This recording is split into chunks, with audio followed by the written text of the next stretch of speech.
네, 영혼의 경제학자 명지대 경제학과의 우석진 교수 모셨습니다. 어서 오세요. 예, 안녕하세요. 영혼의 경제학자 우석진입니다. 자, 오늘은 추경 이야기를 좀 해야 될 것 같습니다. 추경을 좀 정부도 정식화했는데, 자, 지금 추경을 검토하는 거 그 적절성 어떻게 평가하십니까? 일단 추경에 대해서 얘기하기 전에 우리나라 경제 상황을 조금 봐야 될 것 같아요. 네. 그래서 작년에 우리가 마이너스 1% 그렇게 성장했는데 그거는 이제 전 세계적으로 보면은 나쁜 수준은 아니에요. 굉장히 좋은 수준인데 원래 우리가 올해는 3% 성장한다고 계획을 예상을 했어요. 그러니까 마이너스 1% 대비 3% 성장하는 거니까 4%포인트 성장하는 거거든요. 근데 올해 뭐 경제 실적을 보면은 굉장히 좋아요. 그래서 이거를 보통은 경제 예측 기관들이 1%포인트를 더 상향 조정하고 있는 그런 상황이에요. 그래서 합쳐보면 4% 정도 성장한다고 보는 거고 특히 이제 그 대외 부분 수출이죠. 예, 요즘 뭐 하는 얘기로 배가 없어가지고 수출 못한다는 그런 얘기가 나올 정도로 그 정도. 예, 굉장히 수출 좋고 그다음에 투자도 좋아요. 특히 이제 설비 투자 이런 것들이 굉장히 좋기 때문에 우리나라 소득이 늘어나는 거예요. 그렇죠. 소득이 늘어나니까 그 소득에 연동된 세수도 좋아지는 거예요. 당연하죠. 그래서 세수가 이제 예측으로 지금 32조가 늘어날 거라고 이제 예측이 되고 있는데 예측이 이제 이렇게 되다 보니까 이걸 가지고 좀 사용하자, 사용해서 추경을 하자 이제 이런 얘기가 나오는 거고. 그렇죠. 왜냐하면 이제 세금이라고 하는 게 민간에 있는 돈이 정부로 옮겨오는 거거든요. 그럼 민간에 쓸 돈이 정부가 가져가서 쓰는 거니까 이런 거를 민간의 지출이 줄어드는 효과를 내기 때문에 이거를 구축 효과라고 하거든요. 그래서 이런 거를 좀 줄이려고 하면은 이거를 써서 좀 그 지출을 늘릴 필요가 있다는 얘기가 이제 있는 것이죠. 그렇죠. 근데 이제 문제는 이렇게 이제 추가 세수가 뭐 32조 이렇게 예상을 하는데 문제는 그럼 이 돈을 어디에 쓰느냐? 그걸 추경으로 해서 이제 풀 거냐 아니면 이제 부채 갚는 데 쓸 거냐? 이건 이제 큰 방향이 있는 거잖아요. 그렇죠. 일각에서 이거 빚 갚는 데 써야 되는 거 아니야? 이런 주장도 있는 것 같은데 어떻게 보세요? 이제 이거를 조금 한 발짝 더 들어가서 봐야 되는 건데 우리가 이제 1%포인트 예상보다 더 성장을 한 거예요. 그러니까 우리가 GDP가 2,000조 정도 되니까 1%포인트 하면은 한 20조 되거든요. 20조 정도 소득이 예상치 않게 늘었다. 이제 이렇게 볼 수가 있고 근데 그렇게 늘게 되면은 우리가 조세 부담률이라는 게 있어요. 소득 중에서 얼마큼 세금 내느냐. 그게 한 20% 정도 돼요. 그럼 4조 정도가 이제 사실은 세수가 늘어야 되는데 30조가 늘었다는 얘기는 뭔가 문제가 있다는 얘기예요. 지금요. 아, 그렇게 봐야 되는 거예요? 무슨 얘기냐면은 우리가 지금 예산 대비 30%가 늘었다. 그 30조가 늘었다는 얘기거든요. 그 얘기는 소득이 많이 늘어서 그 세수가 늘었다고 볼 수도 있지만 예산 자체가 틀렸다고 볼 수도 있거든요.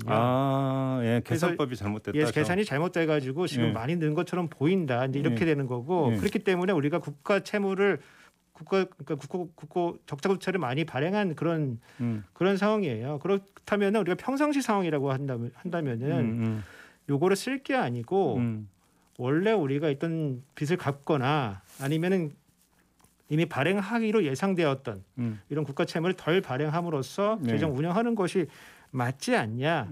그거 하는 것이 평상시라고 하면은 보통 재정학자가 내놓을 이제 해답이에요, 사실은. 근데 지금은 평상시라고 보기 힘들다. 지금은 이제 코로나 국면이고 우리가 지금 마이너스 성장을 하다가 지금 올라오는 상황이기 때문에 이 시점에는 이제 그런 논의가 딱 맞지 않을 수는 있다는 것이죠. 근데 어떤 사람들은 세수가 늘어나는 주된 이유 가운데 하나가 부동산 세금 많이 걷어서 이렇다고 주장하는 사람들이 있던데 맞는 얘기예요, 이 얘기가?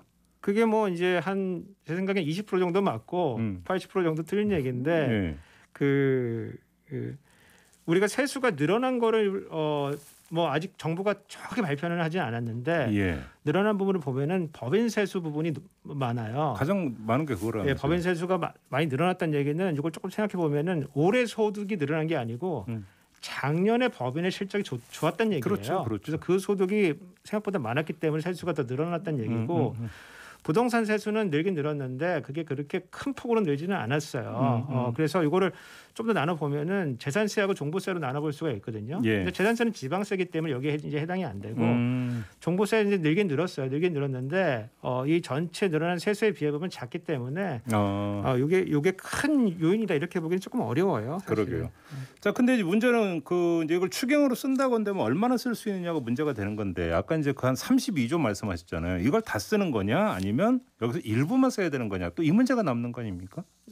그러니까 이제 우리가 통상적으로 이제 우리 교정 규칙이라고 하죠. 예. 교정 규칙에 따르면은 예. 초과 세수가 생겼을 때는 뭐 추경도 하지만은 원래는 이제 빚을 갚게 돼 있어요. 근데 이제 일단 그거를 차지하고 나서 30조가 우리가 추가 세수가 있다고 보고서 그럼 우리가 정부가 쓸 수 있는 추가 경정의 예산은 얼마큼 되느냐를 따져 보면은 그렇죠. 일단 국세와 연동돼 있는 지출들이 있어요. 특히 이제 그 지방 정부에 돈을 줘야 될 것들이 있거든요. 그래서 뭐 교부금이라든가 아니면 교육과 관련된 어떤 예. 그 교부금 이런 것들을 정산을 하고 나면은 그게 한 3분의 1 정도 돼요. 그러니까 30조에서 일단 정산을 하고 나면은 20조만 남는 거예요. 중앙정부로 들어오는 건 20조다 이렇게 봐야 되는 거예요. 정부가 쓸 수 있는 거는 아무것도 안 하고 추경만 한다고 해도 한 20조 정도가 되는 거고 다만 이제 그 지방 정부에 줬다가 다시 뺏을 수도 있어요.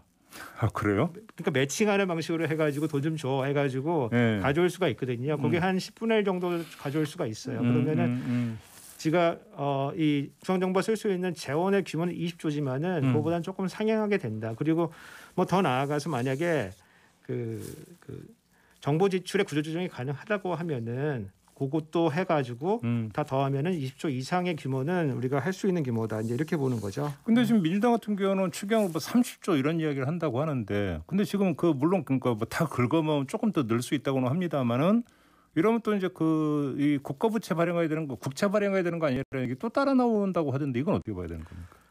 지금 사실은 세수가 좋기 때문에 그 세수 안에서 우리가 할 방법을 먼저 찾아보고 만약 예. 그래도 해결이 안 되면은 차순위로 이제 국가 채무를 조금 더 발행하는 방향을 이제 생각해 보면 좋은데 지금 세수가 환경이 좋은 환경 이런 환경 하에서 국가 채무를 발행한다 그러면 사실은 국민적 동의를 받기가 그렇죠. 쉽지가 않죠. 그렇죠. 그리고 불효불급한 지출을 줄여라 이제 이렇게 나오겠죠. 그렇죠. 아무튼 자 추경 편성을 전제로 하고 어떻게 지급할 거냐 해서 이제 벌써 또 민주당하고 정부 얘기가 또 다르더라고요. 기재부는 선별 지원 이야기하고 있고 민주당은 또 전국민 재난지원금 이야기하고 여기가 또 손실보상 문제가 또 얽혀 있지 않습니까? 교수님 견해는 어떠세요? 이게 사실은 요거 할 때마다 이제 이런 문제가 나오니까 국민들도 굉장히 약간 지겨울 거예요, 사실은. 예.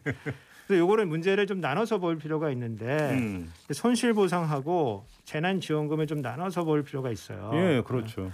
그래서 그 손실보상과 관련된 이제 정부의 입장을 한번 살펴볼 필요가 있는데 요거를 3단계로 좀 나눠볼 필요가 있어요. 정부의 입장을 지난 청문회 과정을 통해서 손실보상과 관련 청문회가 있었거든요. 그걸 살펴보면은 1단계 일단 정부는 안 된다. 이거 입법 안 된다. 왜냐면은 세계적인 예가 없다 이런 예가. 예컨대 뭐 전쟁 나가지고 통행 금지했는데 이것도 손실보상 해줄 거냐 이런 생각이 이제 공무원들 마음에 있는 거거든요. 그래서 요거는 전쟁과 이제 비견된 상황이기 때문에 안 된다. 이제 요게 하나가 있고 이게 밀리다 보면 이제 2단계가 있어요. 손실보상을 하되 지금부터다 이제 지금부터 생긴 거. 앞에 건 앞에 건 모르겠고 이제 이후에 생긴 것부터 하겠다. 이제 이게 이제 2단계고 3단계는 그러면은 소급 적용을 해야 된다고 하면은 우리 정산하겠다. 그래서 그 지난 청문회 과정에서 그 정부가 추계한 안을 보면은 영업이익 기준으로 봤을 때 그 손실보상의 규모가 1.3조다. 1조 3천억 정도고 중기부에서 그렇게 예컨대 뭐 임대료까지 고려해도 3조 정도밖에 되지가 않고 그동안 우리가 피해 보상으로 해서 지급한 거는 그거보다 훨씬 많고 10조 가까이 된다. 그러면은 우리가 정산하겠다. 이런 얘기를 하는 거거든요. 이게 일종의 사실은 계산 자체는 뭐 어떻게 했는지 모르겠지만 협박처럼 들리기는 하거든요. 사실은. 아니 근데 자영업자들은 그거는 좋다고 얘기를 하거든요. 정산할 거면 해라. 그거는. 그렇죠. 예. 이제 하여간 이제 그런 단계적인 걸 갖고 있는 거고 사실 이제 정산을 하게 되면은 정치적으로 상당히 어려울 거예요, 사실은. 예. 그래서 이제 정부 입장 그렇고 여당은 사실은 다수당이니까 사실은 밀어붙이면 되거든요. 근데 약간 민기적 거리고 있는 것 같아요. 그래서 이게 왜 이러는 거지? 이런 생각이 들 정도로 약간 소극적인데 그러니까요. 예. 반면에 야당은 또 단식까지 하면서 이제 굉장히 세게 밀어붙이고 있거든요. 그래서 이런 종합적인 상황을 고려해 보면은 단시간 내 요거 그 손실보상은 어렵다고 보여지고 한마디로 질질 끌고 있는 거잖아요. 되는 것도 아니고 안 되는 것도 아닌 상황으로 그냥 질질 끌고 있는 거 아닙니까? 제 생각에는 이거 그냥 개인적인 생각인데 한 9월, 10월 정도에 그 여당의 이제 대선 후보 결정이 되면은 그걸로 넘기려고 하는 거 아니겠어요? 그때 이제 입법하면서 예. 성과를 내려는 그런 생각들이 아닌가 그런 생각을 갖고 있고 근데 재난지원금으로 다시 돌아오면은 예.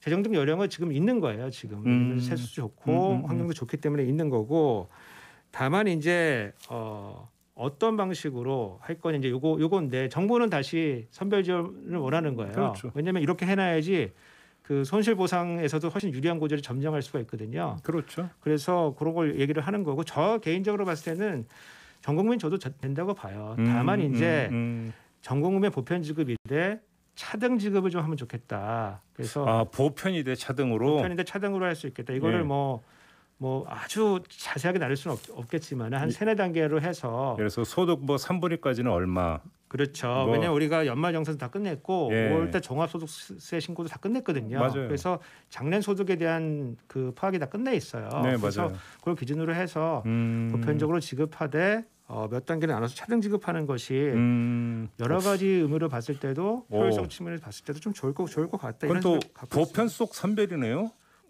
보편적 선별이죠. 그렇죠. 예. 그것도 하나의 아이디어는 될 수 있겠는데요. 제가 좀 밀고 있는데 잘 되고 있지는 않습니다. 예. 그래 반응이 형 썰렁합니까?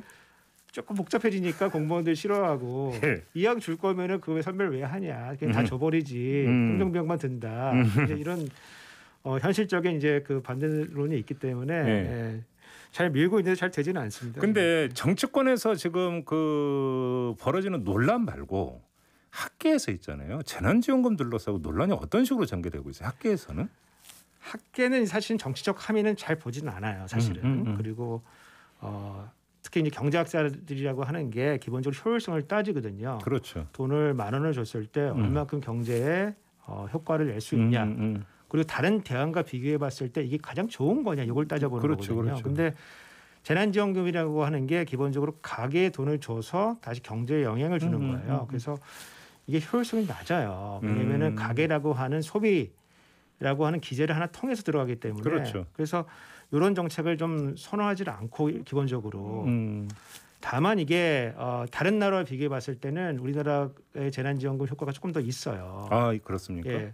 그리고 그 두 번째 포인트는 뭐냐면은 요거를 타겟해서 그러니까 조준해서 주는 것이 어떠냐. 요거를 이제 학자들은 밀어요. 왜냐하면은 이 부자들은 돈을 줘도 쓰는 정도가 낮기 때문에 조금 더 저소득 계층에 밀어서 주면 좋고 이게 증거가 뭐냐면은 작년에 서울시에서 재난 긴급 생활비라고 중위소득 100% 그러니까 50%에 한해서 타겟해서 줬거든요. 네네네. 이거 효과를 추정해 보면은 일반적인 재난지원금보다는 효과가 2배 이상 나와요. 그래요? 그래서 이런 거를 고려해 봤을 때 학계에서는 이내가 선별할 수 있는 기술이 없다 그러면은 그냥 뭐 나눠주는 게 맞지만은 우리나라 또 그 이런 여러 행정 체계라고 하는 게 소득을 뭐 100% 선별할 수 있냐 그거는 뭐 자신 없지만은 어느 정도 선별할 수 있는 기술이 있거든요. 그래서 선별해서 타겟해서 조준해서 주는 것이 효율성 측면에서 좋다. 이제 이렇게 이제 학자들이 주장을 하는 것이죠. 네, 알겠습니다.